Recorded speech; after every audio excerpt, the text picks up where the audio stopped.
Halo, assalamualaikum warahmatullahi wabarakatuh. Jumpa lagi dengan Ibu ya. Di sini Ibu akan menjelaskan tentang manusia dan sejarah. Dan pada materi kehidupan manusia dan sejarah ini ada beberapa topik yang akan kita bahas. Dan yang pertama kita akan membahas tentang hakikat kehidupan manusia dalam ruang dan waktu. Nah, sebelum kita lanjut pada pembelajaran ini, apa kabar semuanya? Sehat? Semoga kalian berada dalam keadaan sehat walafiat ya. Jangan lupa like, subscribe, dan share apabila video ini bermanfaat. Ya, lanjut kita akan langsung membahas materi hari ini. Nah, hakikat kehidupan manusia dalam ruang dan waktu. Nah, manusia melakukan kegiatan sehari-hari dalam memenuhi kebutuhan hidupnya maupun untuk melakukan aktivitas-aktivitas yang berhubungan dengan kepentingannya, diantaranya untuk melangsungkan kehidupannya, seperti itu. Nah, contoh nih misalnya seseorang bekerja dalam suatu tempat dan kurun waktu tertentu, saat ini berganti dengan aktivitas yang lain di tempat lain ya, di satu tempat dalam durasi waktu yang terus-menerus seperti itu. Nah, contoh saat ini Ibu sedang menjelaskan tentang hakikat kehidupan manusia dalam ruang dan waktu. Ibu sedang merekam suara Ibu dan menjelaskan tentang hakikat kehidupan manusia dalam ruang dan waktu. Dan mungkin saat ini kalian sedang melakukan aktivitas lain seperti itu. Dan mungkin nanti saat video ini sudah Ibu share ke YouTube dan kalian menyaksikan video ini, mungkin kalian sedang belajar waktu itu dan Ibu melakukan aktivitas yang berbeda seperti itu. Kemudian dalam ruang intinya adalah dalam tempat yang berbeda. Misalnya kalau kita sedang berada di kelas belajar, maka kita berada di ruang kelas seperti itu. Dan waktunya kapan? Waktunya mungkin waktunya pada saat jam pembelajaran seperti itu. Nah, ini contoh ya seperti ini. Di mana kalian, di mana Ibu, itu adalah hakikat ruang ya. Saat ini kalian sedang melakukan kegiatan apa, kapan, seperti itu. Kalau dalam hal berbicara dengan waktu, itu adalah hakikat kehidupan manusia dalam berbicara tentang waktu, seperti itu. Nah, apa sih tujuan pembelajaran hari ini? Tujuan pembelajaran hari ini adalah mendeskripsikan pengertian kehidupan manusia dalam ruang dan waktu, menganalisis keterkaitan konsep manusia hidup dalam ruang dan waktu, mendeskripsikan konsep manusia hidup dalam perubahan dan keberlanjutan, mengidentifikasi ciri-ciri perubahan dan keberlanjutan dalam kehidupan manusia, kemudian mendeskripsikan pengertian kausalitas dalam sejarah, dan berikutnya adalah menganalisis keterkaitan peristiwa sejarah tentang manusia di masa lalu dan untuk kehidupan masa kini, seperti itu. Ini adalah tujuan pembelajaran. Dari sini kalian diharapkan untuk dapat menguasai ini semua. Kemudian pada teknis pembelajaran, yang pertama mungkin Ibu akan mengamati, menanya, mengeksplorasi, mengasosiasi, dan mengkomunikasikan kalian sebagai peserta didik. Agar kalian dapat menguasai, yang pertama adalah pengertian kehidupan manusia dalam ruang dan waktu, menganalisis keterkaitan konsep manusia dalam manusia hidup dalam ruang dan waktu, mendeskripsikan konsep manusia hidup dalam perubahan dan keberlanjutan, dan mengidentifikasi ciri-ciri perubahan dan keberlanjutan dalam kehidupan manusia. Nah, pengertian kehidupan manusia dalam ruang dan waktu, bahwa dalam kehidupannya manusia selalu berada dan tidak terlepas dari ruang dan waktu. Ibu ingin bertanya kepada kalian, saat Ibu merekam video ini, kalian sedang berada di mana? Nah, mungkin ada yang di rumah, mungkin ada yang membantu ibunya pergi ke pasar, mungkin ada yang sedang jalan-jalan di alun-alun, seperti itu. Kapan yang tadi Ibu tanya adalah saat ini, seperti itu. Jam saat ini, yaitu jam 7.21 seperti itu. Jadi mungkin nanti jam 12 kalian sedang berada di mana? Nah, mungkin akan berada di tempat yang berbeda dan melakukan aktivitas yang berbeda. Jadi manusia tidak pernah lepas dari dalam ruang dan waktu karena kita memang tinggal melakukan aktivitas dari ruang ke ruang. Misalnya di tempat mana, entah itu di pasar, entah itu di mall, entah itu di kamar, entah itu di kamar mandi mungkin atau di jalan seperti itu. Dan waktunya kapan? Waktu yang saat itu terjadi. Nah, itu yang tadi adalah maksud dalam manusia. Tadi adalah maksud daripada pengertian kehidupan manusia dalam ruang dan waktu. Nah, sekarang konsep manusia hidup berkreativitas dalam ruang dan waktu. Dalam rangka menghadapi kehidupannya, manusia berkreasi untuk kelangsungan dan kenyamanan hidup sehingga cenderung membuat atau mencipta. Pada zaman dahulu, untuk menempuh perjalanan dari suatu tempat ke tempat lain masih sulit memanfaatkan alat transportasi karena alat transportasi waktu itu masih belum secanggih sekarang seperti itu. Dan medan yang ditempuh juga masih sulit seperti itu. Nah, sehingga waktu itu untuk memenuhi kebutuhannya, manusia memikirkan bagaimana sih menghubungi saudara kerabat dengan dalam tempat yang jauh dan sehingga bisa menghubungi dalam waktu yang relatif cepat. Maka seorang Alexander Graham Bell berusaha menciptakan suatu teknologi telepon sehingga bisa berkomunikasi dalam jarak yang jauh. Dan waktu itu pun masih menggunakan kawat sehingga pun telepon digunakan masih sulit. Maksudnya tidak semua jangkauan bisa ditempuh. Berbeda dengan saat ini, untuk menghubung antar telepon sudah menggunakan satelit sehingga dimanapun berada asal dijangkau oleh satelit maka bisa dihubungi telepon tersebut. Tapi kalau waktu itu masih telepon awal masih menggunakan kawat sehingga kalau saluran telepon tidak ada kawatnya, maka kita tidak bisa berkomunikasi juga dengan orang tersebut, seperti itu. Itu salah satu contoh. Contoh lain, membuat roda untuk mempermudah memindahkan barang. Nah, untuk perjalanan air dibuat perahu, misalnya seperti itu. Dan sekarang yang lebih canggih, menggunakan pesawat udara untuk menempuh perjalanan lewat udara, tidak harus melalui lewat laut seperti itu. Karena mungkin lewat laut menempuh masih menempuh waktu yang relatif lama. Kalau pesawat atau jalur udara sudah lebih cepat lagi, tidak sampai berhari-hari, hanya hitungan jam misalnya. Untuk kalau misalnya menempuh perjalanan laut dari Batam ke Surabaya butuh waktu 3 hari 3 malam.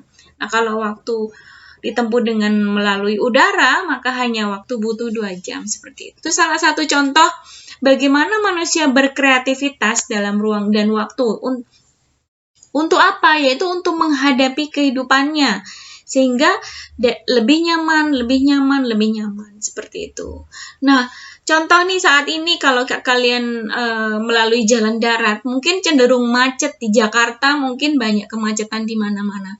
Kedepannya mungkin manusia akan berusaha berkreasi bagaimana kita bisa menempuh perjalanan tanpa melalui kemacetan dari rumah ke sekolah misalnya tanpa melalui kemacetan. Berikutnya mungkin akan diciptakan lalu lintas lewat jalur udara. Jadi mobil bisa terbang seperti itu. Itu contoh. Jadi itu adalah contoh kreativitas manusia untuk menghadapi kelangsungan hidupnya sehingga makin nyaman seperti itu.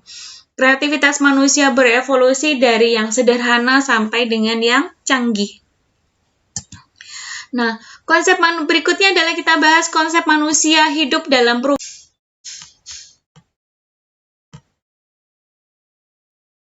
Oke, kita lanjutkan berikutnya.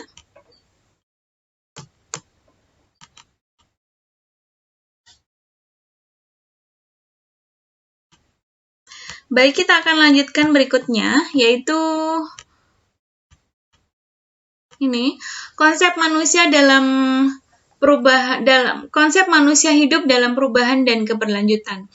Kehidupan manusia itu tidak terjadi saat ini aja, ya, tidak terjadi saat ini saja, tapi terus berlanjut, berkesinambungan, ya, sampai dengan masa usianya tiba. Masa usia manusia tidak ada yang tahu manusia hidup sampai umur berapa seperti itu, tapi selama manusia hidup akan terus berubah dari waktu ke waktu dan berkelanjutan dan berkesinambungan sebelum kehidupannya berhenti, seperti itu. Contoh, kalian dari bayi, kemudian menjadi anak-anak, kemudian menjadi remaja, menjadi dewasa, kemudian akan tua seperti ibu, dan berakhir dengan meninggal nantinya, seperti itu. Nah, mungkin apa yang kalian kuasai pada saat bayi akan berbeda dengan pada saat kalian sudah menjadi anak-anak, dan tentunya akan lebih berbeda lagi pada saat kalian remaja. Apa perbedaannya? Perbedaannya kalian lebih pandai, dan lebih mampu menghadapi hidup seperti itu. Saat bayi kalian tidak bisa makan sendiri, jalan sendiri pun tidak bisa, harus belajar. Saat menjadi anak-anak kalian sudah bisa makan sendiri, sudah bisa berjalan sendiri, tapi belum bisa menafkahi diri sendiri, ya seperti itu. Saat remaja kalian kalian belajar bersosialisasi dengan kehidupan yang lebih dewasa, misalnya itu di sekolah, ya, di sekolah belajar untuk menimba ilmu, bagaimana nanti menghadapi kehidupan, menghadapi masyarakat, seperti itu. Makanya guru mengajarkan kalian untuk disiplin, untuk tepat waktu, untuk mandiri. Untuk apa? Tujuannya apa? Agar nanti pada saat dewasa kalian bisa membawa diri dalam kehidupan masyarakat, ya seperti itu. Bisa menafkahi diri sendiri, ya. SMA, kalian sekolah di SMA, tujuannya nanti akan lulus dan kuliah, menempuh pendidikan tinggi, setelah itu bekerja sehingga bisa mampu menafkahi diri sendiri pada saat dewasa, sehingga pada saat tua kalian juga bisa terjamin kehidupannya, seperti itu. Ini contoh kehidupan manusia hidup dalam perubahan dan berkelanjutan. Jadi manusia itu selalu berkesinambungan kehidupannya, ya, dan dari waktu ke waktu itu harus ada perubahan. Contoh sederhana misalnya sekarang masa usia remaja. Pada saat awal tahun ajaran baru, kalian mungkin tidak menguasai bagaimana suasana, belum mampu beradaptasi dengan bagaimana suasana pendidikan di menengah atas, ya. Nah, nanti semester 2 akan lebih beradaptasi, semester berikutnya, dan nanti menjelang lulus kalian sudah mampu beradaptasi sehingga siap untuk terjun di pendidikan tinggi ataupun yang kuliah atau yang mau bekerja pun siap untuk menghadapi dunia kerja, ya, seperti itu. Itu contohnya. Jadi selalu berkesinambungan dan berkelanjutan. Ciri-ciri perubahan dan berkelanjutan dalam kehidupan manusia. Yang pertama adalah radikal. Radikal itu sifatnya adalah mendasar sampai kepada hal yang prinsip, ya. Nah, tentunya kenapa ada perubahan yang radikal, ya tentu saja karena manusia terus berlanjut hidup. Jadi tentunya pasti ada perubahan, ya. Perubahan itu bisa juga secara radikal, secara prinsip. Misalnya cara berpikir seseorang. Cara berpikir seseorang dari anak-anak menjadi remaja ke dewasa itu sudah berubah, sudah berbeda, sudah sangat berbeda. Cara menilai seseorang pada saat kita masih anak-anak, tentunya mungkin hanya dari segi fisik dan segi yang unsur yang bisa kita lihat saja. Dan pada saat dewasa, bagaimana kita menilai seseorang mungkin tidak hanya dari yang kita lihat saja, tapi dari tingkah laku, kita bisa melihat dari kepribadiannya seperti itu. Nah, itu contoh seperti itu, ya. Jadi lebih prinsip, lebih mendasar kalau perubahan secara radikal, ya. Kemudian ciri perubahan yang kedua adalah tidak berhenti perubahan itu sampai dengan manusia itu meninggal, itu tidak akan berhenti, terus berkelanjutan, akan ada perubahan-perubahan, baik itu perubahan secara fisik maupun perubahan secara mental, karakter, dan spiritual, seperti itu. Fisik dan psikis manusia itu pasti akan mengalami perubahan, ya. Nah, yang bisa kita lihat mungkin perubahan secara fisik, seperti kalau remaja sudah menghadapi masa puber, tentunya mungkin akan udah mulai tumbuh kumis, kemudian badannya lebih besar, kemudian suaranya lebih berat, seperti itu. Tapi kalau dari segi psikologis mungkin cara pandangnya akan lebih dewasa, cara berpikirnya mungkin akan lebih kritis, seperti itu, ya. Dengan kritisnya dengan didasari fakta-fakta, bukan asal bicara. Kalau orang sudah berpikir secara dewasa, berarti saat dia berargumen itu didasari dengan fakta yang nyata, maksudnya yang istilahnya bisa dipertanggungjawabkan kata-katanya itu, jangan asal berbicara. Nah, makanya sekarang lagi musimnya berita-berita hoax yang dia berbicara tapi tanpa ada fakta, seperti itu yang harus kita hindari. Berarti orang-orang tersebut kurang dewasa, nggak bisa berpikir akibatnya apa yang akan terjadi dengan hal yang dibicarakan kalau tidak ada bukti yang mendasar, seperti itu. Nah, ciri yang ketiga adalah cenderung ke arah yang lebih baik. Nah, tentunya memang manusia ingin berubah ke arah yang lebih baik. Misalnya, contoh dari segi kemapanan ekonomi, pada awalnya seorang bekerja mungkin hanya bisa mencukupi kebutuhannya untuk makan saja, ya. Kedepannya mungkin dia tidak hanya ingin mencukupi kebutuhannya untuk makan saja, tapi dia juga ingin beli rumah yang nyaman, rumah yang bagus. Sudah punya rumah yang bagus, tentunya akan ingin punya rumah yang lebih mewah lagi. Kemudian kendaraan, contohnya sudah punya kendaraan motor yang bisa untuk dinaiki, mungkin dia akan berusaha lebih baik lagi, ingin punya mobil dan sebagainya. Begitu juga dari segi tingkah laku etika, misalnya seseorang yang awalnya belum bisa mengenal sopan santun kepada siapa orang tua, kepada teman dan sebagainya. Tentunya dalam kehidupan berikutnya, dalam lebih tambah usianya, tentunya seseorang akan menjadi lebih baik. Ya, contoh, pada saat dulu di sekolah, mungkin pada saat kalian masih SMP, ya mungkin kalian belum tahu bagaimana bersikap yang baik kepada guru, misalnya. Kemudian nanti pada saat lulus SMP, kemudian masuk SMA atau perguruan tinggi, pada saat kalian bertemu dengan guru-guru kalian di SMP dulu, tentunya sikap kalian akan berubah lebih baik. Bagaimana bisa menyapa dengan baik, berbicara dengan baik, pakai bahasa yang lebih santun dan terpelajar, karena kalian kan siswa-siswa terpelajar, seperti itu. Itu contoh. Jadi cenderung ke arah yang lebih baik.